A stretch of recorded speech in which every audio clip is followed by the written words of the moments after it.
Olá, alunos do 8º ano A e B do Colégio Caixinha do Saber. Vamos a mais uma aula de arte e hoje nós trataremos justamente da unidade de número 3, ok? Desde já gostaria que você já abrisse o seu livro na página de número 141. Unidade de número 3, nós iniciamos aí justamente com o conteúdo impressionismo e pós-impressionismo. E só destacar aqui para vocês, né, essa informação. Na unidade anterior, né, unidade número 2, nós vimos que o realismo, tanto na literatura quanto em outras linguagens artísticas, ele rompeu com a ideia de que a arte deveria representar a realidade por meio de emoções ou a natureza como fruto de um processo divino.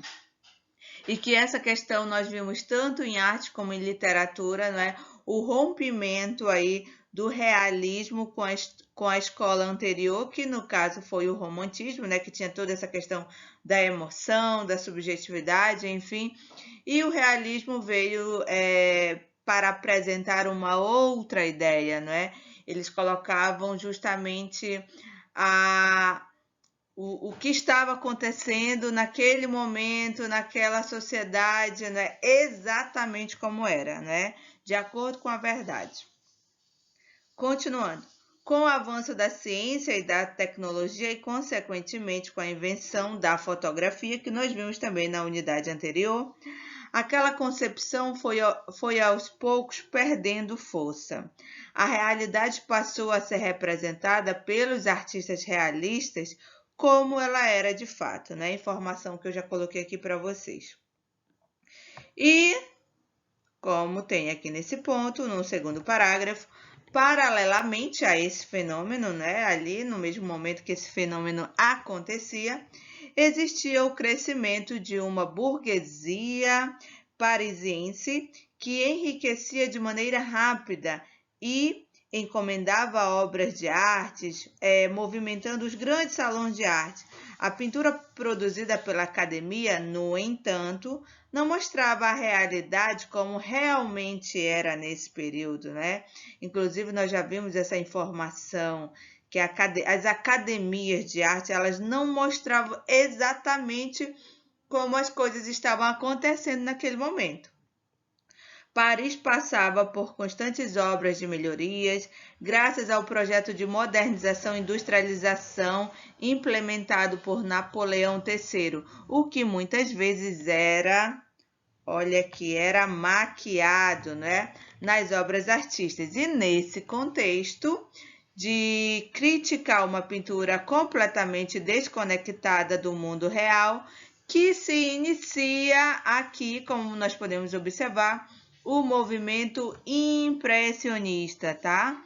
Temos aí, então, o movimento impressionista. E aqui ao lado, que ainda é na página de número 141, você observa aí, né, alguns artistas não só satirizavam a falta de conexão entre a Paris real e a Paris representada, como também criticavam as consequências sociais desse progresso, né? E nós podemos observar nessa obra de Dami que ele mostra com acidez que o projeto de redesenhar as avenidas de Paris trouxe dificuldade de moradia para muitas pessoas do poder aquisitivo baixo. Muito bem, vamos dar sequência. Dando sequência, então, na página de número 142, nós iniciamos aí com o impressionismo, né? Então, da recusa em expor nos salões de arte que seguiam as regras da academia, nasceu então essa Sociedade dos Artistas Independentes, da qual fizeram parte alguns jovens aí como Félix Nadal, Claude Monet, Camille Pissarro e Edgar Degas. Esse grupo, no entanto, não desenvolveu um estilo próprio, mas participou ativamente da desconstrução do sistema de arte imposto pela academia, conhecidos posteriormente como impressionistas.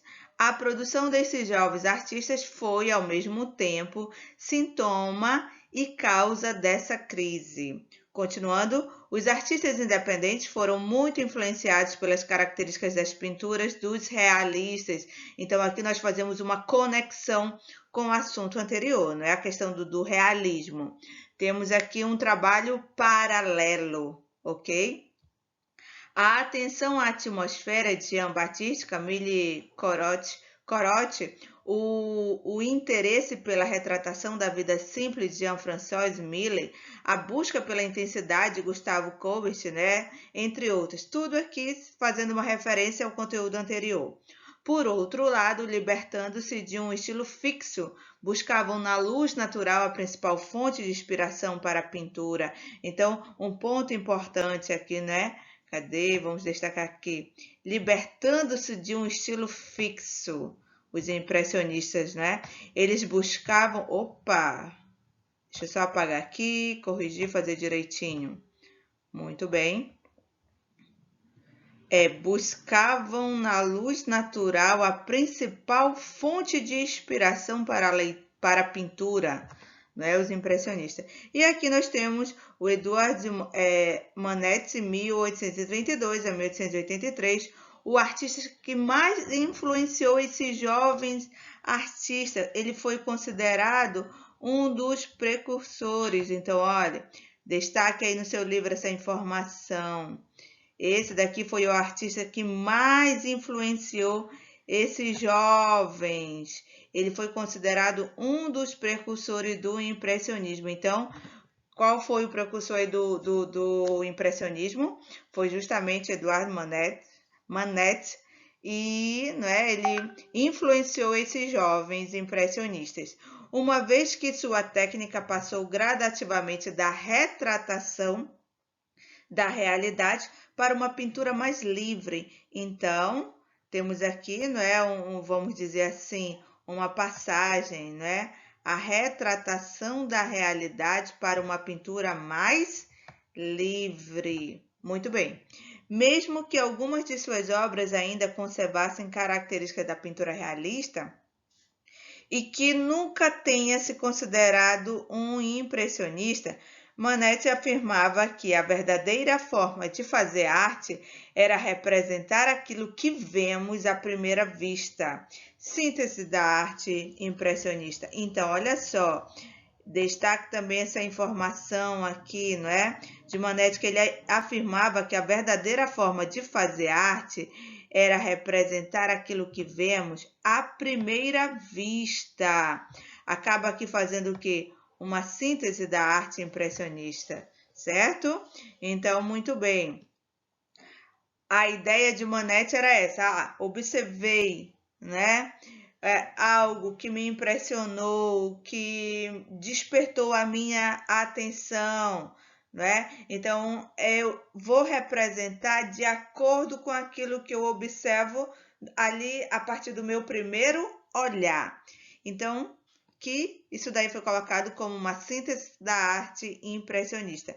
Aí aqui tá, observa a imagem abaixo, na verdade aqui no meu material a imagem foi aqui para o outro lado, mas aí no seu livro ela fica abaixo mesmo, né? Nós temos aí justamente uma obra, né, de Edouard Manet, que no caso é o Almoço na Relva, tá? Trazendo aí essa questão da pintura mais livre, né? Tá ok? Vamos dar sequência. Muito bem, pessoal. Na página de número 143, ele trata, na verdade, toda esse trecho aqui. Ele faz aqui um relato, né? Ele apresenta aqui algumas informações justamente sobre a obra que está na página de número 142, que é o Almoço na Relva, né? Ele já inicia falando que essa tela, né, Almoço na Relva, ela foi exposta em um salão dos recusados, que esse salão ele foi criado para obras recusadas no Salão de Paris, né, de 1863, e o Manet acabou causando um grande choque no meio artístico, justamente ali por retratar uma mulher nua ao lado de dois homens. E essa questão, esse choque, né, foi tanto pela questão da retratação da mulher nua, como também pela questão da técnica de pintura que ele utilizou. Então, para a sociedade e até mesmo para os críticos de alguns e até mesmo para os críticos e alguns artistas da época, a questão problemática em O Almoço na Relva não era a nudez em si, né? Não era a questão da nudez em si, mas o contexto, ou até mesmo a falta dele. Porque eles observavam o seguinte, que por mais que eu fosse retratar uma questão realista, né, ali de acordo com a minha primeira visão e tudo mais, dificilmente uma mulher, né, vamos dizer assim, em sã consciência, ela estaria em um ambiente coletivo, em um ambiente ali onde várias pessoas podem também estar usufruindo, ela estaria nua, como foi o caso da obra O Almoço na Relva, né? Tem ali a representação de uma mulher nua, muito à vontade, enquanto outras pessoas estão no mesmo ambiente e as outras pessoas estão vestidas. Então, isso acabou ali despertando, né? Chamando, na verdade, a atenção dos críticos da sociedade de um modo geral, né? Que eles observavam que, além da nudez, também que a imagem ela estava fora de contexto. E outro ponto também foi a questão da técnica de pintura, né? Era muito particular ali de Manet, né? Para os espectadores, houve o abandono do sombreamento e a adoção também de forte contraste, como pode ser observado na questão que eles fazem ali, esse contraste entre a pele extremamente alva, né, super clara da figura feminina, que acaba ali fazendo contraste com a cor preta, carregada, tanto da paisagem como da vestimenta das figuras masculinas. Então, a crítica ela acabou observando esses dois pontos aí na obra de Manet. Continuando aqui do outro lado, que aí no livro de vocês continua tudo na mesma página, não é? Ainda na página de número 143. Outra pintura muito importante para o início do impressionismo foi essa que está aqui, que você pode observar melhor no seu livro. É a obra Impressão Nascer do Sol, de Claude Monet, exibida em 1874 em uma exposição coletiva, e ela batizou o movimento, de certa forma, né, pela crítica do jornalista e crítico de arte Louis Leroy, que, ao ver o título da obra de Manet, caracterizou aquele tipo de pintura como impressionista. Para os franceses, na época, impressão também significava o quê? Esboço. Assim se consolidou e nasceu o impressionismo, menos interessado na representação clássica da natureza e mais atento aos contrastes que a luz natural produzia nos objetos retratados e a apreensão individual daquela imagem diante do olhar de cada artista, certo? Então, você pode inclusive até destacar aqui, deixa eu só colocar aqui para vocês, essas informações aqui, tá? Assim se consolidou e nasceu o impressionismo. Ele não tinha aquele interesse pela representação clássica da natureza, não é? Ele era mais atento à questão dos contrastes, da luz natural, né? Que acabava ali produzindo nos objetos retratados, e também essa questão da apreensão individual, né? Daquela imagem, isso diante do olhar de cada artista. Observe como essa obra, Monet sugeriu o pôr do sol sobre o porto como pinceladas livres e soltas. O artista utiliza as cores azul e laranja, cores complementares, trazendo para a tela harmonia e vivacidade por meio do brilho e da luz, que se tornou cada vez mais presente nas obras impressionistas, sobretudo nessas obras de Monet, ok? Aí nós temos aqui também algumas informaçõezinhas. O impressionismo e as inovações tecnológicas. Após a Revolução Industrial, aconteceram diversas mudanças na produção artística graças às novas tecnologias, mediante as quais os pintores tiveram seus meios de trabalho aprimorados, né, com recursos mais modernos, enfim. A fotografia, por exemplo, que nós vimos na unidade anterior, foi largamente utilizada como base para os pintores impressionistas criarem, então, as suas composições, né? Foi um auxílio bem interessante. Um suporte, né? Até vamos dizer assim. Outro artifício que foi muito usado no impressionismo e que fez toda a diferença no movimento foram os tubos de tinta, né? Outro elemento foram os tubos de tinta. Como a tinta já não vinha pronta e, portanto, mais fácil de manusear, os impressionistas também puderam pintar ao ar livre, diferentemente dos artistas realistas. Eles retocavam muito menos suas pinturas. Além disso, com a invenção do cavalete, né, dobrável, o deslocamento para o ambiente externo aí foi facilitado. Então, cada vez mais foram surgindo instrumentos, né, elementos para, então, ajudar na questão da produção, né, dessas pinturas. Vamos então observar na página 144 a pintura impressionista, não é? Talvez a maior característica da pintura impressionista seja justamente a captação da luz natural momentânea. Captação da luz natural momentânea. Nela, a luz e a cor se tornaram mais importantes do que os detalhes dos objetos retratados, uma vez que o intuito era retratar justamente o que o olhar do artista pôde captar diante da luminosidade natural e instantânea, não é?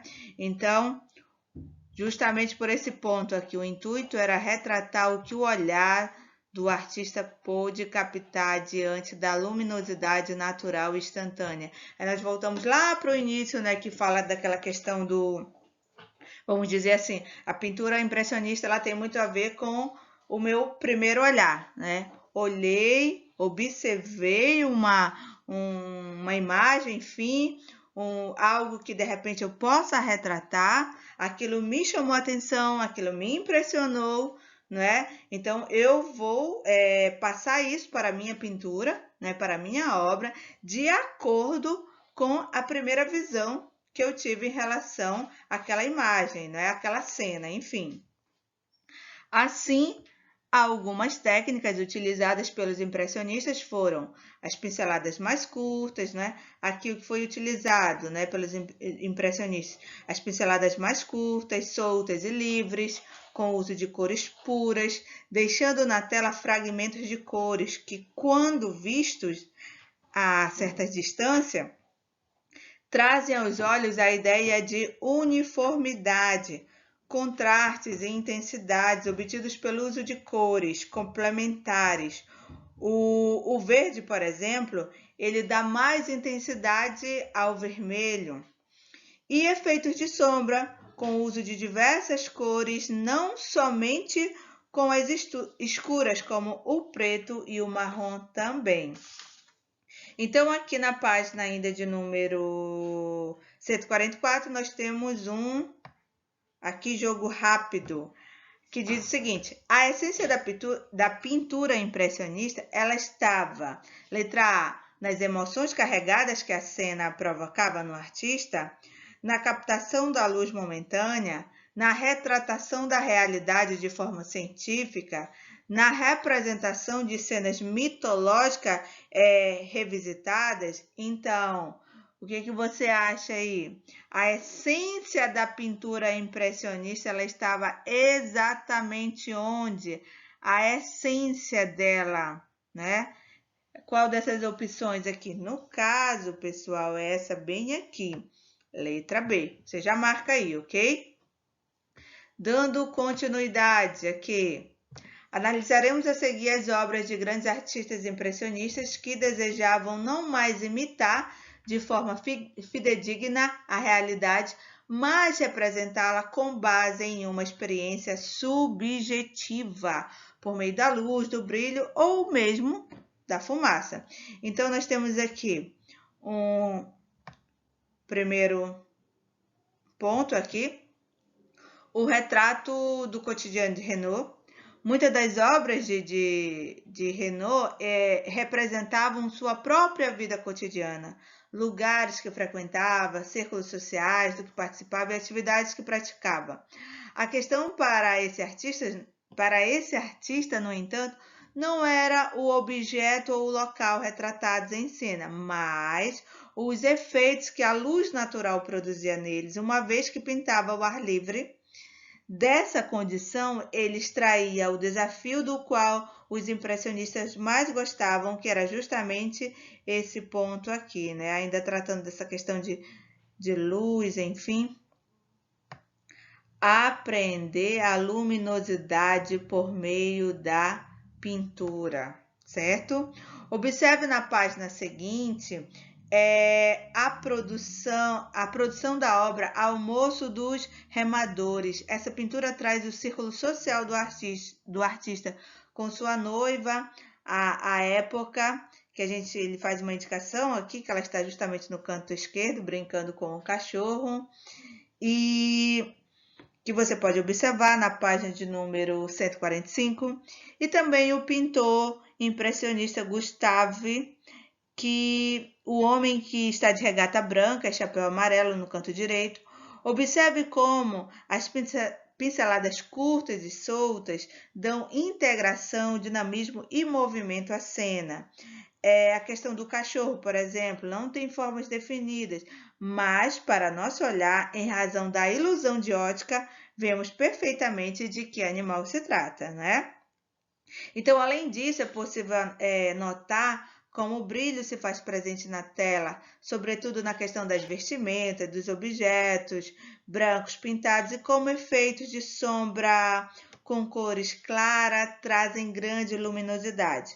E, por meio dessas técnicas aplicadas com maestria, percebemos então como Renault, assim como para os demais pintores impressionistas, a apreensão da luz sobre o objeto retratado era mais importante que ele próprio. Continuando, nós temos aqui então a obra, né, em que é retratada na página anterior, né, na página de número 144, que faz referência justamente a esse almoço, não é, dos remadores. E logo em seguida nós temos aqui a paisagem de Monet, né, na página de número 145, que já inicia da seguinte forma. Claude Monet também pintava em ambiente externo, muitas vezes ao lado de Renault, de quem foi bastante amigo. E nós temos aqui uma observação, é que Monet, em suas telas, ele nos dá a impressão de uma aparente unidade, ou seja, um todo na pintura, que não permite a divisão nítida entre o fim de um objeto e o início de outro. Observe como Monet, nessa obra aqui, olha, vou colocar aqui para vocês. O Lago das Ninféias, não é? Harmonia Verde, nessa obra, O Lago das Ninféias, Harmonia Verde, fez a transição dos elementos sólidos, no caso aqui a mata, para o líquido, que no caso é o lago, sem divisões claras, né? Nessa obra nós não podemos observar aqui uma divisão clara entre a mata e o lago, né? Nós às vezes podemos imaginar que seja mais ou menos por aqui, que seja aqui. Sabemos que tem, né? Essa nossa visão nos possibilita, né, entender que tem. Sem divisões claras e por meio de pinceladas curtas. Não há definição de formas e a linha. Já não é o elemento mais importante da obra. Para orientar-se pela luz que muda a cada instante em ambiente externo. Note como o pintor trocou o contraste do preto e branco por cores luminosas, né? Então, na nossa visão, essa obra aqui, né? Nós sabemos que aqui eu tenho aqui uma espécie de uma pontezinha aqui, não é? A mata, e sabemos que tem um lago também, não é? Aqui, mas ela não apresenta aquela imagem nítida, não é? Ela não apresenta. É a mesma coisa se nós formos pegar na questão aqui do cachorro, né? Como ele falou anteriormente, não tem aquela nitidez, mas nós identificamos que aqui, né, pela nossa visão, pela nossa ótica, que seja justamente o elemento a qual ele está se referindo. Na página de número 146, nós temos então as bailarinas de Degas, que no caso é o pintor Edgar Degas. Ele teve formação artística tradicional e participou de exposições ao lado dos impressionistas, mas ao contrário de Monet, que retratava principalmente a natureza, o interesse de Degas estava mais voltado à questão da vida urbana. E as suas pinturas da década de 1860 traziam um caráter psicológico dos personagens retratados, tá? Mais tarde, porém, ele foi se distanciando dessa característica e cada vez mais identificado com os impressionistas, também passou a construir uma visão fragmentada da realidade. Um dos principais temas das obras de Degas era a questão da dança e, sobretudo, o balé, que... Deixa eu só ajeitar aqui. Podemos observar, não é? Aqui na obra, dançarinas balançando, né? Dançarina balançando, dançarina em verde, né? Então, muito bem, você pode observar também no seu livro de uma forma um pouquinho melhor. O outro ponto aqui nós temos a questão da textura de Camille Pissarro. O artista Camille Pissarro, ele foi um dos mestres do impressionismo, que tinha grande interesse pela pintura de paisagens rurais. A tela Encosta dos Bois de Hermitage, apresentada na terceira exposição impressionista em Paris, mostra a encosta de uma região vizinha de onde Pissarro morou. E aqui, né, algumas informações sobre essa tela. Ele diz o seguinte: observe como a mata ganhou uma textura densa que dificulta à primeira vista, né, ao primeiro olhar, detectarmos a presença, por exemplo, de duas pessoas caminhando no canto esquerdo da tela. Essas duas pessoas, se você olhar bem aí no seu livro, nós vamos identificar mais ou menos por aqui, ó. Elas estão por aqui, tá? Você vai identificar essas pessoas aqui. E esse efeito se deve às pequenas pinceladas interrompidas e somadas também ao uso de uma paleta variada de cores e da sobreposição destas. Técnica que, inclusive, essa muito característica dessa fase artística de Pissarro e executada com grande competência, inclusive, né, pelo artista, para de repente ter, né, produzir uma obra como essa. E só observando bem para você identificar certos detalhes, né, precisa de fato de competência. Na página de número 147, nós temos então o pós-impressionismo, né? Após esse momento então impressionista. E ali por volta da década de 1880, alguns artistas com origens lá no impressionismo, eles passaram já a mostrar um certo descontentamento em apenas registrar a cena de acordo com a luminosidade. Entre esses pintores estão aí o Paul Cézanne, o George Seurat, o Vicente Van Gogh, o Paul Gauguin, entre outros. Cada um ali de acordo com a sua forma, a sua maneira. Eles acabaram trilhando novos caminhos que mais tarde eles foram de grande influência para as artes de vanguarda, né, no início do século XX. E, embora apresentassem estilos diferentes entre si, os artistas desse novo movimento foram chamados então vou até destacar aqui, pós-impressionistas, justamente pelo crítico de arte George Fly. Por meio de algumas obras, analisaremos justamente essa questão, essa trajetória de algum desses artistas em relação ao impressionismo. O primeiro ponto nós vamos observar que é a questão do pontilhismo de Seraut, né? Eu acredito que a maioria já conhece, né, essa técnica, inclusive belíssima, né? Seraut apresentou um trabalho que causou grande agitação ao público por conta de um modo de pintar distinto dos demais, que em vez de utilizar as pinceladas, ele aplicava justamente a tinta na tela por meio de pequenos pontos. E essa técnica ela foi justamente chamada de pontilhismo. E nós podemos observar, né? Você pode observar melhor aí no seu livro e ou então aqui, que se nós formos observar essa tela, né? Se nós formos observar essa tela, se nós olharmos de longe, é difícil até de acreditar que uma obra dessa, ela é toda composta de pontilhismo, não é? Às vezes nós, quando a professora cobra alguma coisa, até em séries anteriores, inclusive no Fundamental Menor, uma obra em pontilhismo. Quando nós observamos telas como essa, nós ficamos assim, meu Deus, como é que consegue fazer isso, né? Se você olhar em um certo distanciamento, você observa muito bem a imagem das pessoas, de um lago, de árvores, de crianças, de objetos, de animais, né? Então, assim, isso de fato é uma obra de arte, né? Então, se aqui na informação em relação a essa obra, né? Aqui, observe como a obra de Seraut, que retrata uma cena cotidiana na vida do parisiense de classe média, ela é composta de pequenos pontos de cores, contrastes ou complementares e que, a certa distância, são vistos como formas sólidas e iluminadas, que é o que eu acabei de falar para vocês, né? A um certo distanciamento, nós temos ali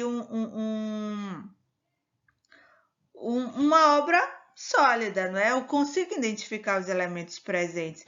E aqui, nessa informação, diz o seguinte: do estilo que foi aos poucos distanciando Seraut do impressionismo. Né? Esse estilo, o pontilhismo, ele foi distanciando Seraut do impressionismo. Podemos destacar sua investigação em relação aos modos do procedimento da imagem pelo olho humano. Tá? Então, muito bem, aí nós damos assim, o início, né? Podemos observar esse distanciamento do autor, do artista que fazia parte do impressionismo, ali indo para um pós-impressionismo, aí com a técnica do pontilhismo. Continuando nesse pós-impressionismo, né, nessa sequência de pós-impressionismo, nós temos o multiculturalismo de Gauguin. Gauguin, que ele era filho de mãe peruana, sua infância no Peru trouxe ao artista o gosto pelo exotismo e após uma trajetória artística ao lado de impressionistas, né, de artistas impressionistas, ele mudou-se no fim de sua vida para a Polinésia Francesa. E de lá, inclusive, provieram muitas de suas obras com caráter multicultural, em que a flora, a fauna e as pessoas nativas eram retratadas como uma estética muito particular, apresentando então traços simples e também muita cor, que inclusive a obra aqui é Contos Bárbaros, você também pode observar melhor aí no seu livro, certo? Essa obra aqui, né, está sendo retratada aqui para gente, a imagem, enfim. E nessa tela, Contos Bárbaros, Gauguin, ele retrata não só uma pluralidade étnica, né, mas também cultural e religiosa. E por meio dela, ele estabelece uma conexão entre seu presente, né, o que ele está vivendo ali naquele momento, como também o seu passado, né? As duas figuras femininas, por exemplo, elas representam o Oriente. A figura central é uma mulher de aparência asiática, sentada naquela posição de lótus, que faz referência ali ao budismo, e à direita está a Torrotawa, que é a Polinésia de cabelos laranja avermelhados, por cuja aparência Gauguin era fascinado e que já servira de modelo para o artista após se mudar para a Oceania. E a figura à esquerda, ela é uma representação do pintor maia de Han, amigo de Gauguin, que, embora com uma certa postura selvagem, dedo dos pés de forma de garras, o olhar amedrontador representava a sabedoria da religião judaica. Então, o que nós podemos observar aqui, olha, gente, nessa imagem, né? Esses pés aí, né? A figura esquerda que ele nos apresenta, né? Que tem essa postura selvagem, né? E aqui são os pés, né? Parece um tanto assim com garras, né? E logo em seguida nós temos também a questão da natureza morta de Cézanne, né? E que, assim como os demais artistas impressionistas que voltavam sua atenção à luz, à cor, Paul Cézanne também tinha o desejo de pintar as impressões que a cor lhe causava, mas não deixou de se dedicar ao estudo da forma também.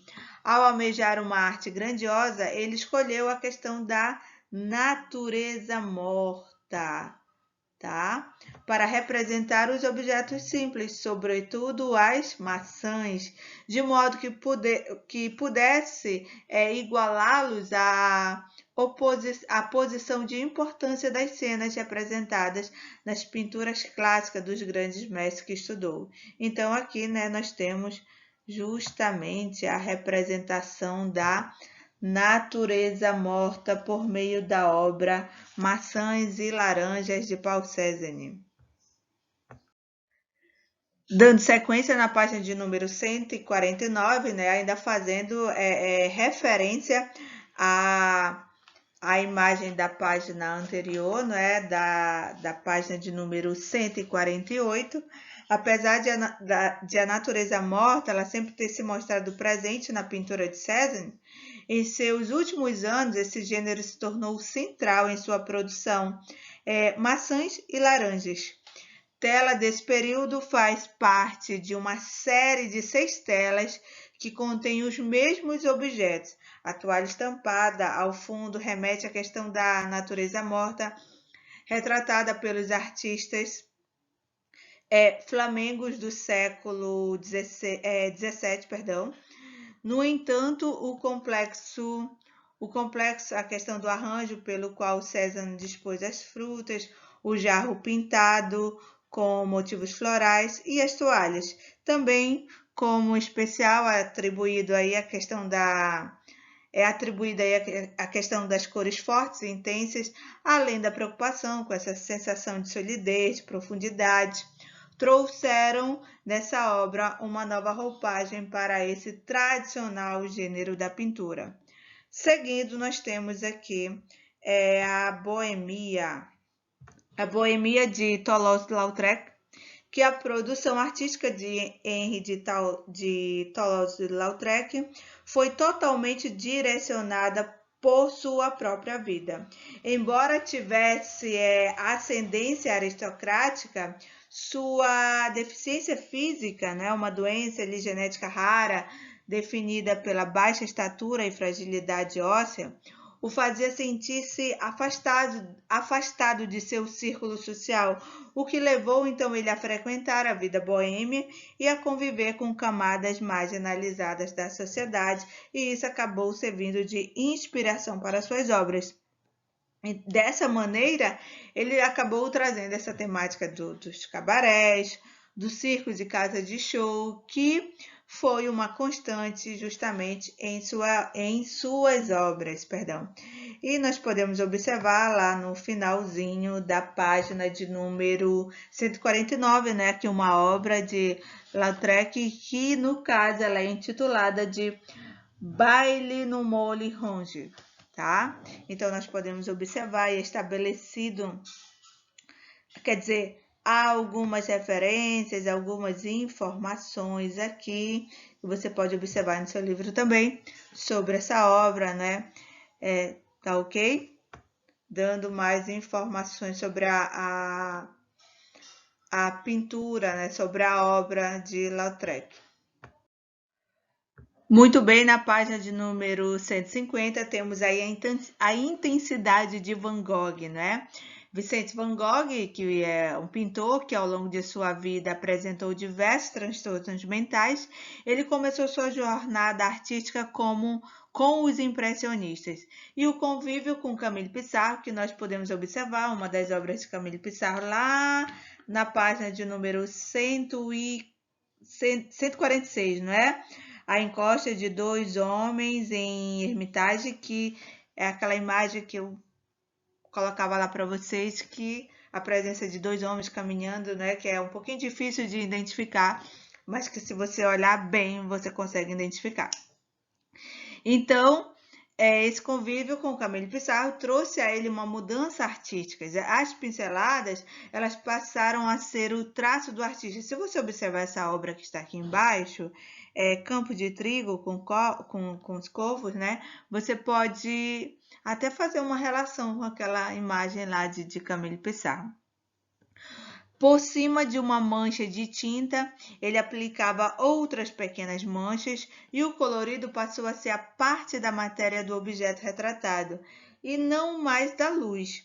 Esse artista ele trouxe mais intensidade e tatilidade para as coisas do mundo, ou seja, ele deixou-as quase com aqui palpáveis, quase com aquela ideia de palpáveis ao espectador. E por essa razão, é um grande erro acharmos que sua obra e seu estilo se devem exclusivamente a uma mente perturbada. Van Gogh, ele retratava a intensidade de vida que ele desejava e que a própria vida não lhe oferecia. Continuando aqui, nós podemos, que no caso, depois de observar também, né, aqui a imagem, tá? Campo de Trigo com Corvos, né, com os Corvos, em 1890, após uma internação psiquiátrica em 1889, a pintura de Van Gogh ela ganhou ainda mais intensidade de cor e presença física, né? Como eu já falei para vocês na obra aqui em questão, né? Essa obra aqui, tá? Ela foi feita pouco tempo antes de o pintor cometer suicídio, tá ok? Fato que é comumente associado à temática de sua tela, presença aí dos corvos, né? E paisagem sombria, simbolizando justamente a morte.